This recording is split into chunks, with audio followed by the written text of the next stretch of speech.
కోణంతో ఆ కేసులో దోషులను బరితెగించి హైదరాబాద్ తెలుగుదేశం పార్టీ సెంట్రల్ ఆఫీస్లో ఎన్టీఆర్ ట్రస్ట్ భవన్లో పెట్టి అధికార దుర్వినియోగం చేసి వాళ్ళని రక్షించినారు, జైలుకు కూడా పంపకుండా. మరి ఇది ఎవరిదయ్యా క్రిమినల్ బ్రెయిన్ చంద్రబాబు గారు అని అడుగుతాను. ఎవరిదయ్యా క్రిమినల్ బ్రెయిన్ అని అడుగుతాను చంద్రబాబు నాయుడు గారిని. అసలు అయ్యా చంద్రబాబు, అసలు ఎవరిదయ్యా గొడ్డలి పార్టీ అని చంద్రబాబు సీరియస్గా క్వశ్చన్ చేస్తా ఉన్నా. ఎవరిదయ్యా గొడ్డలి? రైట్. ఇప్పుడు ఉన్నట్టుండి ఈయన ఇలా మాట్లాడడానికి గల ప్రధాన కారణం ఏంటంటారు? ఎందుకు జగన్మోహన్ రెడ్డి గారు గతంలో ఎలక్షన్స్ టైంలో కూడా ఈ మాదిరి మాట్లాడలేదు, ఎందుకు ఇప్పుడు మాట్లాడారంటే ఏం చెప్తారు? లక్ష్మణ్ గారు మీకు, అలాగే వంశీ గారికి, అంటే నమస్కారం. అంటే ఒక వారం రోజుల క్రితం చంద్రబాబు నాయుడు గారు, నారా లోకేష్ గారు వాళ్ళు ఏమని సంబోధించారంటే, వైఎస్ఆర్ కాంగ్రెస్ పార్టీ మరి గొడ్డల పార్టీ అని వాళ్ళకున్నటువంటి టీవీ ఛానల్లో కానీ, ఎల్లో మీడియాలో కానీ, ఈ సోషల్ మీడియాలో కానీ విపరీతమైనటువంటి ప్రసారం చేయాలి. గొడ్డల పార్టీ ఎందుకు అని మాట్లాడుతూ ఉన్నారు అన్న విధానంపై, ఎందుకు గొడ్డల పార్టీ అని మీరు పెడుతూ ఉన్నారని అంటే, చంద్రబాబు నాయుడు గారు జీఫార్ అంటే గూగుల్ అని, జీఫార్ అంటే గొడ్డలు అని చెప్పి వైజాగ్లో ఒక ఏదైతే గూగుల్ డేటా సెంటర్కి ఓపెన్ చేసినప్పుడు అది జీ అంటే ఆ గొడ్డలి, జీ అంటే గూగుల్ అనే ఒక నినాదం బయటికి తీసుకొచ్చి దాన్ని పార్టీకి ఆపాదించాడు. పార్టీకి ఆపాదించినప్పటి నుంచి ఈ చర్చ కొనసాగిస్తాం. అంటే జగన్మోహన్ రెడ్డి గారు ఈరోజు చాలా క్లిష్టతీరుగా చెప్పారు. 1999లో మన రాజారెడ్డి గారు అయినటువంటి మా తాతగారిని మీ టీడీపీ గోండాలే కదా చంపింది, వాళ్ళని మీరు తీసుకెళ్లి హైదరాబాద్లో ఉన్నటువంటి మీ యొక్క టీడీపీ సెంట్రల్ పార్టీ ఆఫీసులో దాచింది నిజమా కాదా? దానికి సమాధానం చెప్పు చంద్రబాబు నాయుడు అని అడిగాడు. ఆ రోజు చంపింది ఎవరు? మీ టీడీపీ గోండాలు కాదా అని అడిగాడు. ఈ రోజున తన సొంత బాబాయ్ అయినటువంటి వివేకానంద రెడ్డి గారు వచ్చా, చంద్రబాబు నాయుడు గారు మరి 2014 నుంచి 2019 మధ్య ఆయన సీఎంగా ఉన్నటువంటి ఆ కాలంలోనే జరిగింది. ఆ చేసిన వ్యక్తి ఈ రోజున విమానాల్లో, హెలికాప్టర్లో, కారుల్లో విచ్చలవిడిగా తిరుగుతూ ఉన్నాడు. దస్తగిరి అనే వ్యక్తి. మరి ఆ వ్యక్తిని కాపాడుతుంది ఎవరు? ఆ వ్యక్తి ఇంత స్వేచ్ఛగా తిరగడానికి కారణం ఎవరు? టీడీపీ గవర్నమెంట్ కాదా? చంద్రబాబు నాయుడు గారు కాదా? మీది కాదా మరి గొడ్డల పార్టీ? మీది కాదా గుణపాల పార్టీ? మీది కాదా కత్తుల పార్టీ? అంటే స్వర్గీయ డాక్టర్ వంగవీటి మోహన్ రంగా గారు హత్య వాళ్ళకి తెలిసింది అందరూ కూడా. వంగవీటి మోహన్ రంగా గారు హత్య మరి బెజవాడ నడిబొడ్డిన ఏదైతే ఆయన పేద బడుగు బలహీన వర్గాల కోసం వాళ్ళ ఇళ్ల పట్టాల కోసం వాళ్ళకి నేనున్నాను అండగాని చెప్పి ఆయన మరి ధర్నా కార్యక్రమంలో ఆయన పాల్గొని వాళ్ళ ప్రజల మద్దతుగా మరి ధర్నా కార్యక్రమం చేసి అక్కడ ఉన్నటువంటి సభలో ఆయన నిద్రపోతుండగా వేళ మరి మీ టీడీపీ గోండాలు, మీ టీడీపీ రౌడీలందరూ మూక్కముగా వెళ్ళి కత్తులతో దాడి చేసి, గుణపాలతో దాడి చేసి మరి అత్యంత పాశవికంగా చంపింది మీరు కాదా?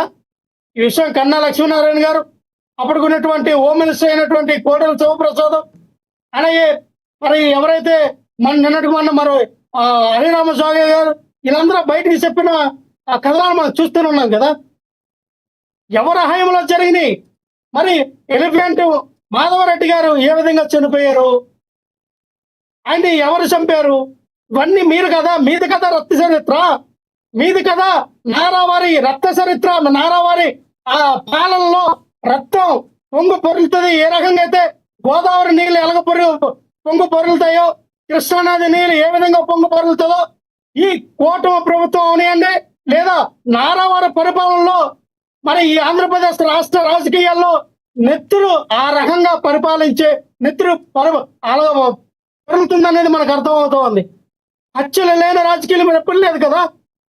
మీరు అనంతపురంలో వ్యాక్సినేషన్ పెంచి పోషించింది ఎవరు? చంద్రబాబు నాయుడు గారు కాదండి. వైఎస్ఆర్ మరణానికి ముందు అసెంబ్లీలో చంద్రబాబు మాట్లాడుతూ, లక్ష్మణరావు గారు, వైఎస్ఆర్ మరణానికి ముందు అసెంబ్లీలో చంద్రబాబు మాట్లాడుతూ నువ్వు మళ్ళీ అసెంబ్లీకి ఎలా వస్తావో చూస్తా అని బెదిరించారని గుర్తు చేశారు కదా. ఆయన అసెంబ్లీకి మళ్ళీ ఎలా వస్తావో అంటే నువ్వు ఎలా గెలుస్తావో అని కాదు, కానీ నువ్వు ఉంటావో చచ్చిపోతావు అని అర్థం ఉంటుందా? జగన్మోహన్ రెడ్డి గారికి అలా ఎందుకు అర్థమైంది? అసెంబ్లీకి ఎలా వస్తావు అసెంబ్లీకి ఎలా వస్తావు అన్నారు కానీ ఇవి ఎలా బతుకుతావు అనలేదు కదా. లక్ష్మీనాథ్ గారు చెప్పండి.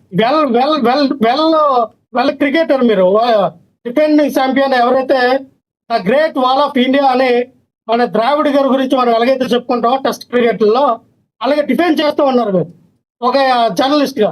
మీరు డిఫెండ్ చేయండి, మరి కాదనట్లా. కానీ ఆ రోజున చంద్రబాబు నాయుడు గారు నువ్వు ఎలాగ అడుగు పెడతావు, నీ ఎంత చూస్తా, ఎలాగ నువ్వు అసెంబ్లీలో అడుగు పెడతావు నేను కూడా చూస్తానని చెప్పిన 2-3 రోజులు జరిగిన సంఘటన హెలికాప్టర్ ప్రమాదం. ఎవరికైనా ఉంటాయి సార్. ఇప్పుడు నేను మిమ్మల్ని బెదిరించాలనుకోండి, మీకు ఏదైనా జరిగింది అనుకోండి. సో ఇప్పుడు రాజశేఖర్ రెడ్డి గారి చావుకి కూడా చంద్రబాబు గారే కారణం అంటారు మీరు, అంతేగా?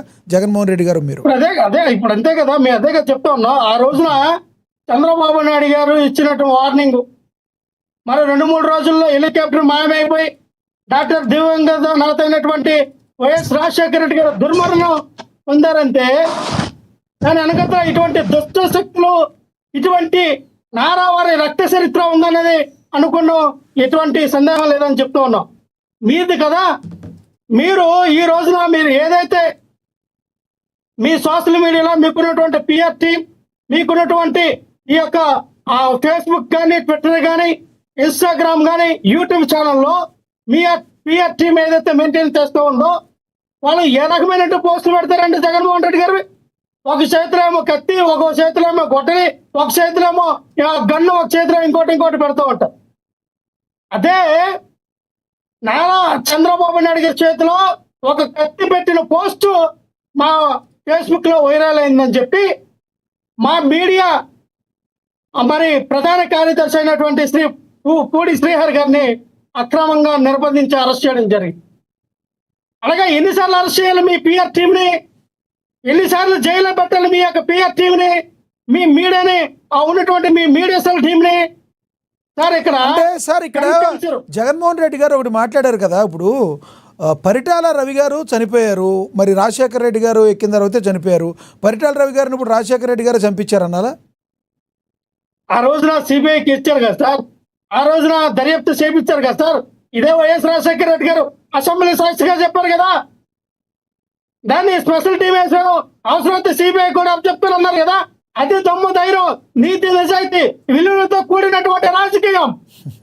అది ఆ రోజున డాక్టర్ దివంగత నేత వైఎస్ రాజశేఖర రెడ్డి గారు చూపించారు. రాజకీయంగా ఓడుకోవాలంటే ఒక్క నిమిషం సార్, మీరు రాజకీయంగా ఓడుకోవాలంటే ఏదైతే ఈ రోజున చెప్తున్నటువంటి మాలకృష్ణ ఏదైతే మొన్న కారుకోతలు కూస్తారో, మరి ఆ రోజున సత్యనారాయణ అనే ఒక పంతులని, బెల్లంకొండ సురేష్ని, వీళ్ళిద్దరిని తన ఇంటిలో కన్ను పెట్టి కాల్చినప్పుడు పటా లేపేసినప్పుడు మరి ఆ రోజే కార్యక్రమాన్ని రాజకీయంగా వినియోగించుకోలేదే. చట్టం తన పని తను చేసుకెళ్తుందని చెప్పి చట్టానికి అప్పచెప్పాం తప్ప నిజంగానే ఇదే చంద్రబాబు నాయుడు కానీ, ఇదే బాలకృష్ణ వీళ్ళందరినీ ఇబ్బంది పెట్టారంటే ఈ రోజుకి ఇదే బాలకృష్ణ ఎమ్మెల్యే అయ్యేవాడా, బాలకృష్ణ సినిమాలు తీసుకునేవాడా, ఇదే బాలకృష్ణ ఎక్కడ ఉండేవాడు జైల్లో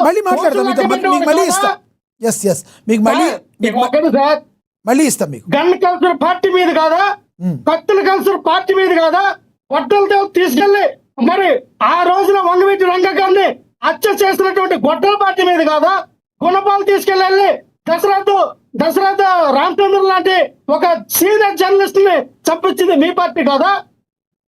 మీద గొడ్డల పార్టీ, మీద కత్తుల పార్టీ, మీద గుణపాల పార్టీ, మీద గన్ను పార్టీ, మీరు రక్త చరిత్ర, నారావారి రక్త చరిత్ర కలిగిన పార్టీ మీదైతే మీరు ఈ రోజున వైఎస్ జగన్మోహన్ రెడ్డి గారిని, వైఎస్ఆర్ కాంగ్రెస్ పార్టీ గురించి అవాకు సవాకులు పేలితే మేము ఊరుకోవాలా? రైట్ లక్ష్మణరావు గారు, మళ్ళీ ఇస్తాను, మీతో మళ్ళీ మాట్లాడతాను, అందుబాటులో ఉండండి. మనతోటి వంశీ గారు ఉన్నారు, బండారు వంశీకృష్ణ గారు, ఆయనతో మాట్లాడదాం. వంశీ గారు నమస్తే అండి.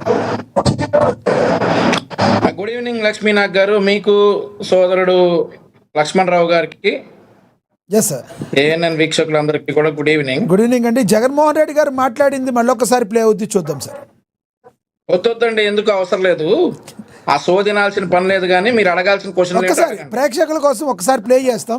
అవసరం లేదు, ప్రేక్షకులకి అయితే వినిపించండి. ఒకసారి జగన్మోహన్ రెడ్డి గారి బ్లైట్ మరొకసారి ప్లే చేయండి. ఎవరిదయ్యా గొడ్డలి పార్టీ అని చంద్రబాబు సీరియస్గా క్వశ్చన్ చేస్తా ఉన్నా. ఎవరిదయ్యా గొడ్డలి పార్టీ? ఎవరిదయ్యా gun culture? ఎవరి